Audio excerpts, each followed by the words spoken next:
ট্যাংরায় হেলে পড়া বহুতলে পুরসভার তরফে নোটিশ দেওয়া হয়েছে। 3 দিনের মধ্যে বাড়ি খালি করতে বলা হয়েছে। এই নোটিশে কারো আপত্তি থাকলে তা লিখিত আকারে জানাতে হবে 24 ঘন্টার মধ্যে বলে এই নোটিশে বলা হয়েছে। এই বাড়িটা তো খুঁজেই পাইনি কাউকে এখনো, কারণ খালি বাড়ি, কাউকে পাচ্ছি না। ওখানে গিয়ে নোটিশ মারা হয়েছে যে যদি যোগাযোগ করে। আর এদিকের বাড়িটা স্যাংশন প্ল্যান পাইনি, যদিও যারা বাড়ির আছেন তারা আজকে স্ট্রাকচারাল স্টেবিলিটি টেস্ট হবে এবং তারপরে ওনারা কাগজপত্র নিয়ে আমার কাছে আসবেন। কলকাতার বিভিন্ন জায়গায় একের পর এক বহুতল হেলে পড়ছে, আর এই বহুতলগুলির আবাসিক থেকে শুরু করে স্থানীয় বাসিন্দারা তীব্র আতঙ্কের মধ্যে রয়েছেন। যে কোনো মুহূর্তে বড়সড় বিপর্যয় ঘটে পারে, সেটা বিধাননগর হোক, গার্ডেন রিচ হোক, ট্যাংরা, বাঘাযতীন কিংবা বাগুইআটি। বিভিন্ন জায়গায় একের পর এক বহুতল এইভাবে একে অপরের উপরে হেলে পড়ছে। কোথাও জলাজমি বুঝিয়ে এই বাড়ি তৈরি করা হয়েছে, কোথাও একেবারে কোনো নিয়ম মানা নেই। অধিকাংশ বিল্ডিংয়ের ক্ষেত্রে স্যাংশন প্ল্যান নেই বলে স্থানীয় বাসিন্দারা অভিযোগ করছেন। আর এরই মাঝে গার্ডেন রিচে 1 বছর আগে যে ভয়াবহ বিপর্যয় ঘটে গিয়েছিল, সেই ঘটনার 1 বছর পরেও সেখানকার হেলে পড়া বাড়িগুলি একই রকমভাবে রয়ে গেছে বলে দাবি করছেন বাসিন্দারা। এখানে কিছু কিছু জায়গায় এমন হচ্ছে যে একটা বিল্ডিং ভাঙতে গেলেই কিছু লোক এসে ঝামেলা করছে। হয়তো পাবলিক আছে আর কিছু লোক আছে তার সঙ্গে ওই যারা প্রমোটার করছে তাদের গুন্ডা ফুন্ডারা নিয়ে এসে ঝামেলা করছে।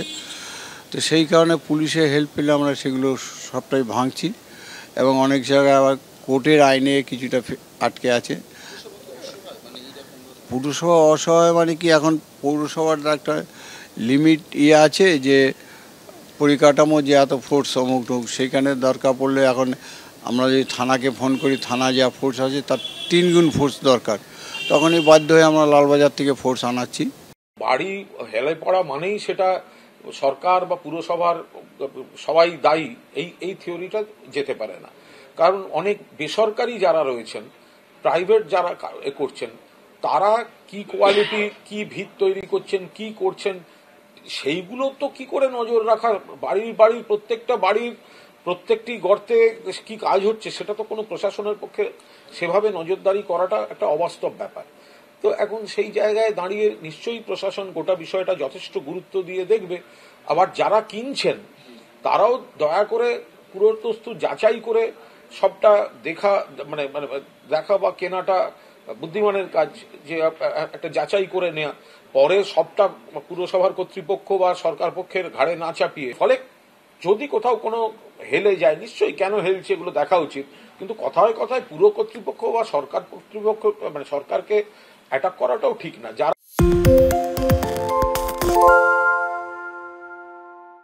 ট্যাংরায় হেলে পড়া বহুতলে পুরসভার তরফে নোটিশ দেওয়া হয়েছে। 3 দিনের মধ্যে বাড়ি খালি করতে বলা হয়েছে। এই নোটিশে কারো আপত্তি থাকলে তা লিখিত আকারে জানাতে হবে 24 ঘন্টার মধ্যে বলে এই নোটিশে বলা হয়েছে। এই বাড়িটা তো খুঁজেই পাইনি কাউকে এখনো, কারণ খালি বাড়ি, কাউকে পাচ্ছি না। ওখানে গিয়ে নোটিশ মারা হয়েছে যে যদি যোগাযোগ করে। আর এদিকের বাড়িটা স্যাংশন প্ল্যান পাইনি, যদিও যারা বাড়ির আছেন তারা আজকে স্ট্রাকচারাল স্টেবিলিটি টেস্ট হবে এবং তারপরে ওনারা কাগজপত্র নিয়ে আমার কাছে আসবেন। এফআইআর তো নিশ্চয়ই হয়েছে, হেলে পড়া বাড়ি, তাহলে এফআইআর তো হবে।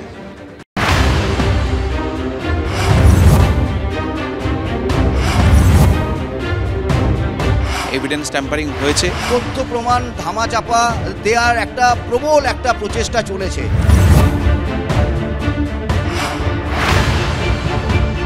পয়সার বিনিময়ে মানুষের জন্য মৃত্যুর ফাঁদ রচনা করা হচ্ছে। প্রশাসনের পক্ষে সেভাবে নজরদারি করাটা একটা অবাস্তব ব্যাপার।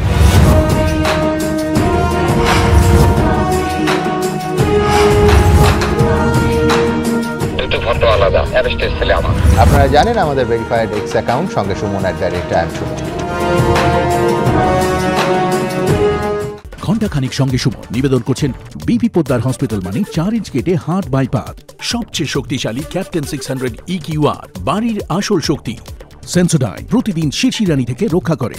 পার্টনার বাই সুরক্ষা ডায়াগনস্টিক্স, 30 বছর ধরে বাঙালির ভরসা। আমার একমাত্র পছন্দ বসুমতির বাসমতি চাল, শালিমার শেফ গুঁড়ো মশলা।